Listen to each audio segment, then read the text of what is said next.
자, 여러분 할렐루야, 아멘. 우리 옆 사람에게 인사하도록 하겠습니다. 주님의 이름으로 환영하고 축복합니다.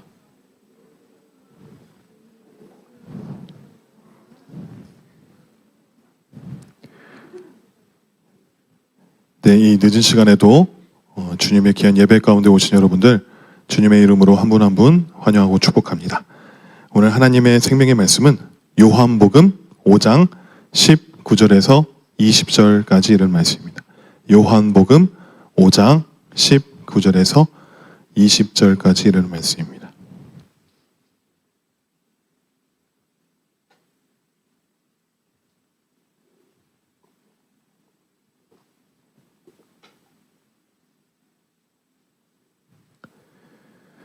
자, 우리 한 목소리로 다 같이 함께 한 목소리로 합독하도록 하겠습니다. 그러므로 예수께서 그들에게 이르시되 내가 진실로 진실로 너희에게 이르노니 아들이 아버지께서 하시는 일을 보지 않고는 아무것도 스스로 할 수 없나니 아버지께서 행하시는 그것을 이들도 그와 같이 행하느니라. 아버지께서 아들을 사랑하사 자기가 행하시는 것을 다 아들에게 보이시고 또 그보다 더 큰 일을 보이사 너희로 놀랍게 여기게 하시리라. 아멘. 오늘 이 말씀을 통해서 아버지의 일, 나의 일이라는 주제로 여러분들과 은혜를 나누기 원합니다. 우리가 주일날 우리 담임 목사님께서 설교하셨던 것 같이 에베소서 2장 1절 말씀에 그는 허물과 죄로 죽었던 너희를 살리셨도다 라고 했습니다. 우리는 허물과 죄로 이미 죽었던 자들입니다. 하지만 예수님의 그 십자가의 공로와 은혜에 힘입어서 우리는 예수님을 영접하고 믿음으로 말미암아 우리는 구원을 받았습니다. 하나님의 전적인 은혜로 우리는 예수님을 영접하고 믿기만 하면 우리의 모든 죄는 사함받고 죽음에서 영원한 생명으로 우리는 구원을 받게 되었습니다. 너무나도 기쁜 일이고 우리는 하늘나라 천국에서 주님과 평생토록 살아갈 날을 기대하고 소망하며 천국의 소망으로 살아갈 수 있는 것입니다. 하지만 그때는 언제 올지는 아무도 모릅니다. 주님이 다시 오실 때, 재림하실 때 비로소 그리스도인들은 천국으로 가게 됩니다. 문제는 주님이 다시 오실 때까지 우리는 어떤 삶을 살아가야 하는가? 어떻게 기다리고 있어야 하는가? 예수님을 믿고 영접하였다고 해서 그냥 모든 게 다 이루어지고 우리에게 천국 시민 티켓을 다 나눠준다면 얼마나 좋겠습니까? 하지만 예수를 믿는 그리스도인들은 성화의 삶을 살아가야 합니다. 여기서 말하는 성화란 쉽게 이야기해서 하나님의 형상을 회복하고 하나님의 성품을 닮아가는 것이고 그리스도의 길을 걸어가는 것입니다. 그래서 우리는 그리스도인의 삶을 살아갈 때 성화를 통해 하나님의 계획을 우리가 알게 되고 하나님의 지식을 배우게 되며 우리를 온전케 하시는 하나님의 섭리와 사랑을 깨닫게 되는 것입니다. 이 성화의 삶을 통하여서 지금 우리 모두가 함께 그런 성화의 과정을 우리는 살아가고 있지 않습니까? 그렇다면 성화의 삶은 어떻게 살아가야 하는 것일까요? 성화는 착하게 살고 조용히 사는 것을 말하지 않습니다. 성화는 교회에서 시간을 많이 보낸다고 되는 것이 아닙니다. 교회에서 시간을 많이 보낸다고 되는 것이 아니고 우리가 금식 기도원에서 몇 달을 산다고 터득되는 것도 아니고 금식 기도를 많이 한다고 해서 되는 것도 아니고 헌금을 많이 한다고 해서 되는 것이 아닙니다. 성화는 오직 말씀과 기도를 통하여서 하나님의 뜻을 확실히 알 수 있고 또한 자기를 부인하고 하나님의 지식을 알며 그리스도의 삶을 본받을 수 있는 것입니다. 그리스도를 본받는 것이 무엇이겠습니까? 그분의 가치관과 목표와 비전을 배우고 따라가는 것입니다. 배움과 깨달음과 실천은 우리의 노력으로는 한계가 있습니다. 하지만 우리 여기 학생들도 많이 있는데 학생들은 공부를 할 때 이 깨우침과 배움은 어떤 것에 좌지우지합니까? 열심히 노력을 하면 우리가 공부를 열심히 하면 그만큼 비례하여 성적이 잘 오를 수 있습니다. 하지만 주님의 가치관과 목표와 비전을 배우고 따라가는 데 있어서 우리가 열심히 배우고 열심히 노력한다고 해서 되는 것이 아닙니다. 한계가 있습니다. 만약 그 말대로 어떤 능력이 있어서 개개인마다의 특성으로 성화의 과정 가운데 나는 이렇게 열심히 했으니까 잘 되고 나는 이렇게 못했으니까 잘 안 된다라고 한다면 그것은 잘못된 것입니다. 그 일은 우리의 능력과 스킬이 아니라 성령님의 역사하심과 능력인 것입니다. 그래서 남녀노소 누구나 할 것 없이 오직 성령께서 함께 하시고 역사하시면 어느 누구 할 것 없이 하나님을 향해 살아가는 거룩한 사람이 될 수 있는 것입니다. 그래서 성령을 통해 우리가 변화되고 그분처럼 닮아가고 그분을 향해 살아가는 그 성화의 삶은 교회에서, 가정에서, 직장에서 내 삶의 전 영역에서 이루어지는 은혜로운 활동이라고 말할 수 있습니다. 이 성화의 삶이 그냥 교회에서, 그냥 내 개인의 삶에서만 이루어지는 것이 아니라 내 가정과 직장과 사업체와 학교와 모든 이 내 삶의 모든 영역에서 이루어지는 은혜로운 활동인 것입니다. 저는 믿음의 가정이 아니었습니다. 제 가정 중에 예수님을 믿는 사람은 저밖에 없었습니다. 그래서 교회 갈 때마다 가족들 모두 교회에 나와서 예배드리는 모습이 너무나도 부러웠고 우리 가족은 언제쯤 이렇게 다 같이 나와서 함께 예배를 드릴 수 있을까라는 거 생각을 많이 했었습니다. 그래서 가족의 전도에 대한 그 마음이 굉장히 컸습니다. 근데 가족 전도가 정말 힘든지 다 아실 것입니다. 왜 잘 안 될까? 왜 힘들까? 예수님 믿으면 정말 좋은데 왜 죽어도 안 믿으려고 하는 것일까?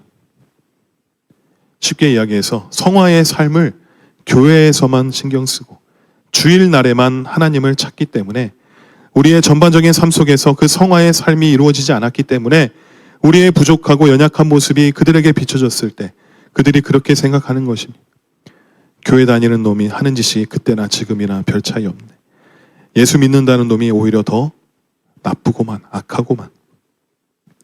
저도 학생 시절 때 아버지와 남동생을 전도하려고 부단히 노력했지만 쉽지 않았습니다. 우리 주일날 담임 목사님께서 말씀하셨던 것처럼 저도 시골에서 자랐기 때문에 농번기가 되면 논일을 해야 했습니다. 모내기, 모파 농기기 등등 그러한 일을 하려면 사람이 많이 필요하기 때문에 그 시골에서는 일손이 부족하기 때문에 품앗이라는 것을 하게 되었습니다. 그래서 그 차례가 오면 무조건 그 시간을 내서 해야 하는 그런 풍토가 있었습니다. 그래서 보통 논일은 사람들이 일을 안 하는 주말에 많이 했습니다. 특히 주일에 그런 일들을 많이 했습니다.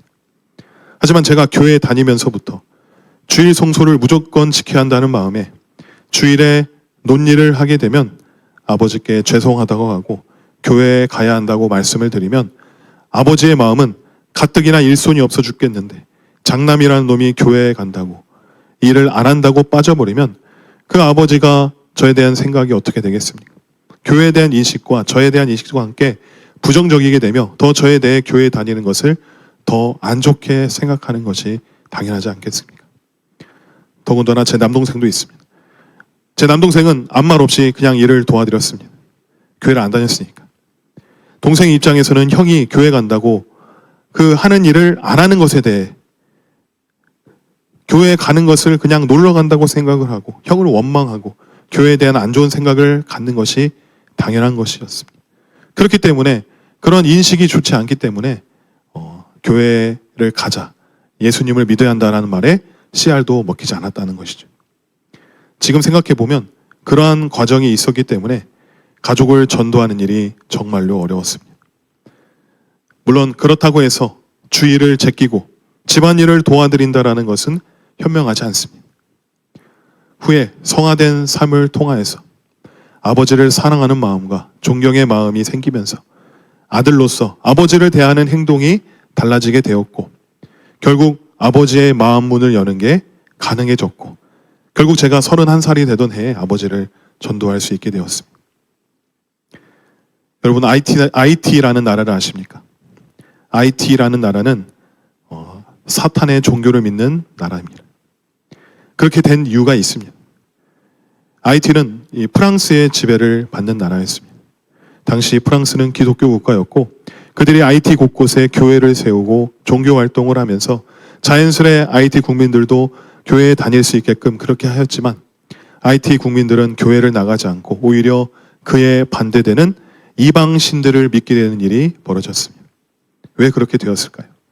그것은 프랑스인들의 억압과 불의의 모습에 이들이 치를 떨고 그를 믿는 종교는 죽어도 안 믿을 것이다. 오히려 그들이 싫어하는 그와 반대되는 종교를 믿을 것이다 라고 해서 그렇게 되었던 것입니다.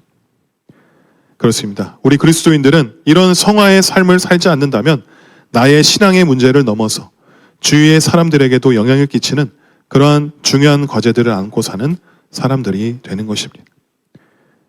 성화의 삶을 살아가는 우리들에게 가장 중요한 것은 무엇일까요? 그것은 바로 나와 하나님과의 관계입니다.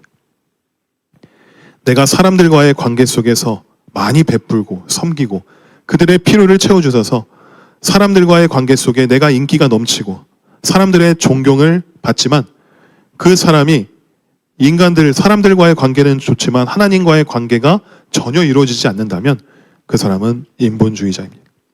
인본주의적인 방법으로 사람들에게 존경을 받고 명예를 얻을 수는 있지만 하나님과의 관계가 되어지지 않는다면 그것은 생명이 없는 것입니다. 결국 육신의 생각으로 사망에 이루어지는 것입니다.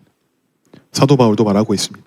갈라디아서 1장 10절 말씀에 이제 내가 사람들에게 좋게 하랴 하나님께 좋게 하랴 사람들에게 기쁨을 구하랴 내가 지금까지 사람들의 기쁨을 구하였다면 그리스도의 종이 아니니라. 그리스도의 종이라면 그리스도인이라면 사람들에게 기쁨을 주는 자가 아니라 하나님께 기쁨이 되는 자가 되어야 하는 것입니다. 그렇다면 하나님을 기쁘게 해드리는 삶을 살려면 우리는 당연히 하나님에 대해 알아야 하는 것이고 어떻게 해야 하나님께 기쁨이 되는지를 배우고 깨달아야 하는 것입니다. 그게 어디에 있겠습니까? 하나님을 기쁘게 하고 또한 하나님이 어떤 일을 해야 기뻐하신다는 그것이 어디에 나와 있겠습니까? 그것은 바로 하나님 말씀에 있는 것입니다. 그 말씀 속에 모든 해답이 들어있는 것입니다. 그렇다면 성화가 하나님과의 관계만으로 증명되는 것이라면 우리는 함께 살아가는 공동체와는 구별되어져서 고립되어져 살아간다면 그럼 그 생각은 어떤 것이겠습니까? 그것은 옳지 않습니다. 성화의 삶은 내 삶의 전 영역에서 증명되어야 하는 것입니다. 나 혼자 성결하게 되는 것이 아니라 이웃과의 관계 속에서도 온전하게 되어져 가야 하는 것입니다. 그래서 예수님께서 우리에게 계명을 가르쳐 주시지 않았습니까? 첫째 되는 계명이 무엇입니까? 내 마음을 다하고 목숨을 다하고 뜻을 다하여서 하나님을 사랑하는 것이고 둘째 되는 계명이 무엇입니까? 내 이웃을 내 자신같이 사랑하라. 가장 첫째는 하나님을 사랑하는 것, 나와 하나님과의 관계. 둘째는 이웃을 사랑하는 것, 나와 이웃과의 관계. 이 두 가지가 조화롭게 되는 성화가 이루어져야 하는 것입니다. 하나님은 다양한 도구로 우리를 성화시키고 우리의 성화는 삶의 모든 영역에서 증명되어야 하는 것입니다. 우리는 예수님을 영접함으로 믿음으로 구원을 얻었습니다. 하지만 끝이 아닙니다. 구원의 시작이고 성화는 구원의 완성을 향한 필수적인 과정인 것입니다. 사도 바울이 말합니다. 에베소서 4장 14절 말씀에 우리가 다 하나님의 아들을 믿는 것과 아는 일에 하나가 되어 온전한 사람을 이루어 그리스도의 장성한 분량이 충만한 데까지 이르리니. 우리가 다 하나님의 아들을 믿는 것과 아는 일에 하나가 되어 온전한 사람을 이루어. 이 일이야말로 이 성화의 과정이 아니겠습니까? 언제까지 한다고 했습니까? 그리스도의 장성한 분량까지입니다.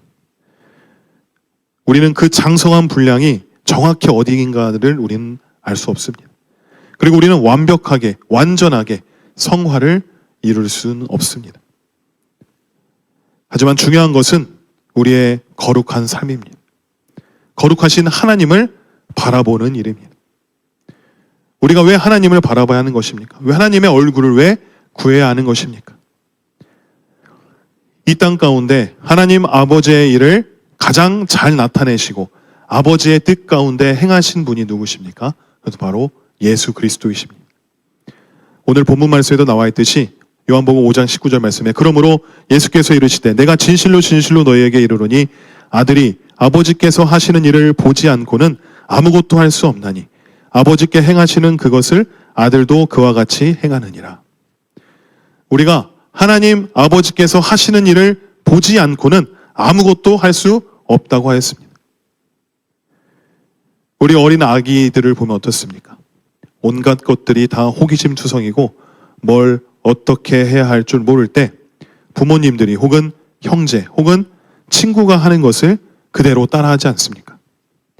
아이들이 하는 행동들의 대부분이 집에서 부모가 하는 말투와 행동을 보며 아이들이 자연스럽게 따라하지 않습니까?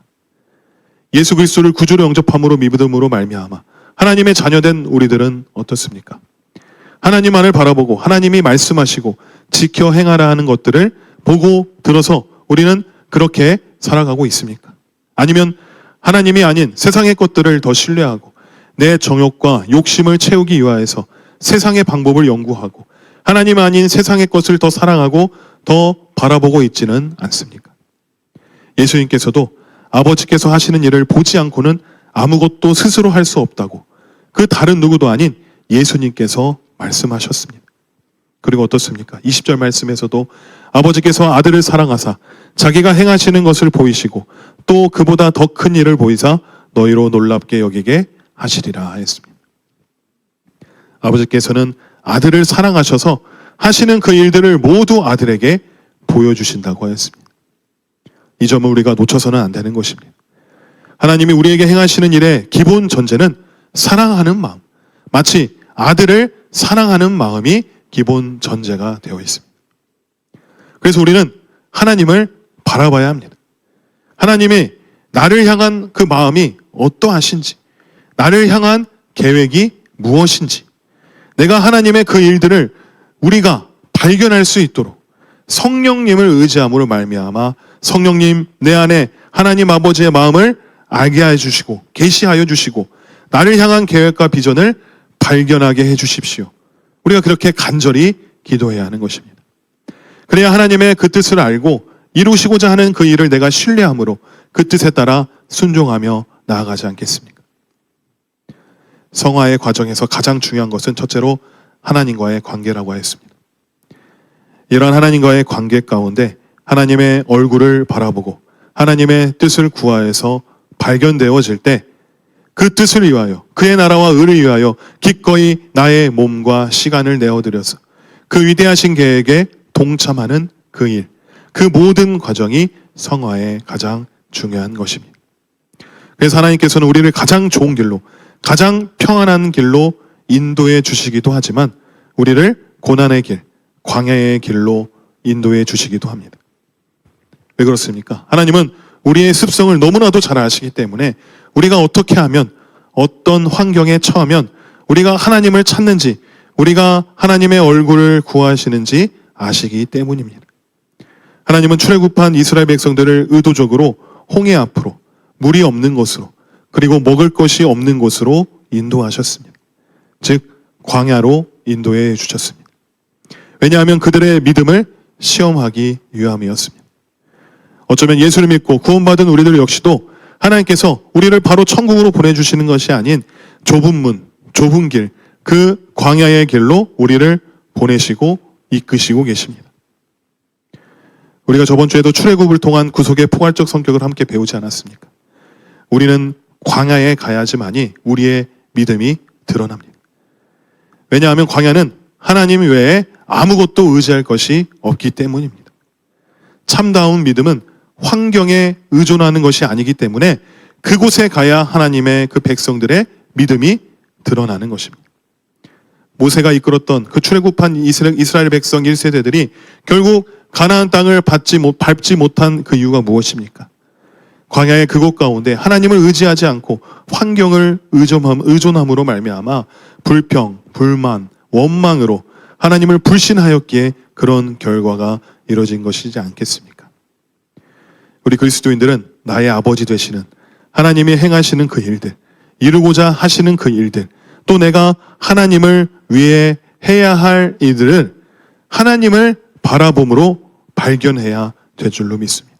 그냥 우리가 생각해서 하는 것이 아니라 하나님의 그 얼굴을 바라봐야, 하나님을 바라봐야 하나님이 이루고시자 하는 것을 우리가 바라봐야 우리가 그것을 깨닫고 할 수 있는 것입니다.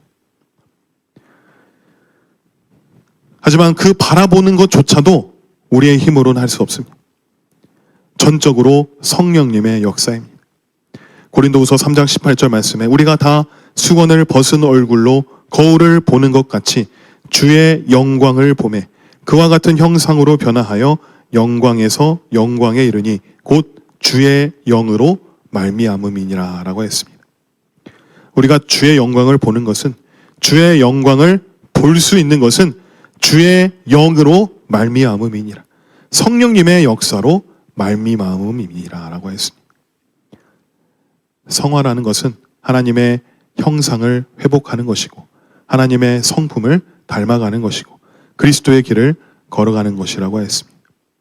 하나님의 형상을 회복하고 하나님의 성품을 닮아가는 것, 즉 주님의 그 영광을 보는 만큼 우리가 그 주님의 형상으로 변화되는 것입니다. 주님의 영광을 보는 것마저도 성령님의 역사라고 했습니다. 왜냐하면 성령님의 조명으로 실체이신 그 주님을 보는 것이기 때문입니다. 그래서 우리는 성령님의 조명이 필요합니다.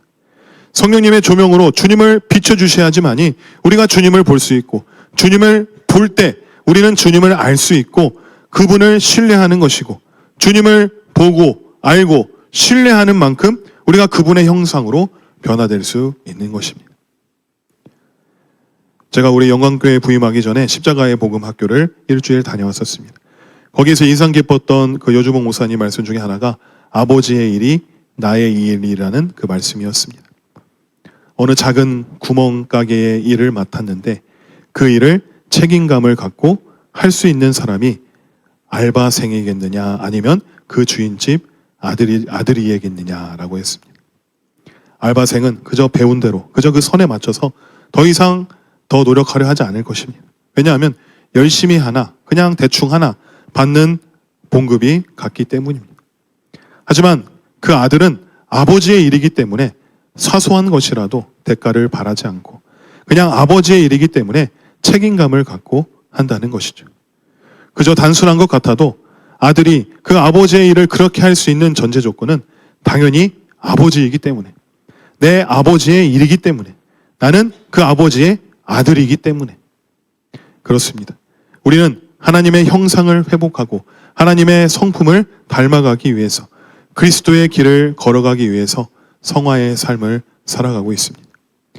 외식적이고 인본주의적인 그 거짓 신앙체계의 삶을 살아가는 삶이, 우리가 그 삶이라면 그저 알바생처럼 매너리즘에 빠져서 그냥 남들 하는 만큼 나의 시간과 나의 대가를 계산하고 어느 정도만 하는 그런 삶을 살아갈 것이고, 내가 정말 하나님 아버지의 일이 나의 일이라고 생각하는 사람이라면 기꺼이 그의 나라와 그의 의를 위하여서 그 하는 일을 내 삶의 우선으로 하여서 대가를 바라지 않고 하나님께 기쁨이 되기 위하여 그 일을 기쁨으로 감당할 것입니다. 성령님이 하셔야 합니다. 성령님의 조명으로 비춰주셔야 합니다. 성령님이 비춰주시면 우리는 하나님 아버지를 볼 수 있는 것이고 하나님 아버지의 일에 우리가 기쁨으로 자원으로 기꺼이 동참할 수 있는 것입니다. 나는 나이가 많아서, 나는 어려서, 나는 배움이 없어서, 나는 몸이 불편해서 못하는 게 아니라 우리 모두가 다 같은 한 성령의 사람들이기 때문에 우리 모두가 다 주님의 영광을 모두 볼 수 있는 것입니다. 성령의 능력은요. 예수님께서는 아버지의 일과 그 일에 동참하는 그 자신의 태도에 대해서 늘 말씀하셨습니다. 오늘 본문 말씀 20절 말씀에 아버지께서 아들을 사랑하사 자기가 행하시는 모든 것을 다 아들에게 보이신다고 하였습니다. 우리를 사랑하시는 그 하나님 아버지를 바라보기를 원합니다. 우리는 아버지 대신 그 하나님의 그 아름다운 사랑을 보기 원합니다. 성령께서 조명하여 주시고 하나님을 더욱더 사랑하고 하나님의 얼굴을 바라보며 하나님과의 그 친밀한 교제 가운데 하나님의 형상을 회복하고 하나님의 성품을 닮아가고 그리스도의 길을 걸어갈 수 있는 우리 모두가 되기를 소망합니다.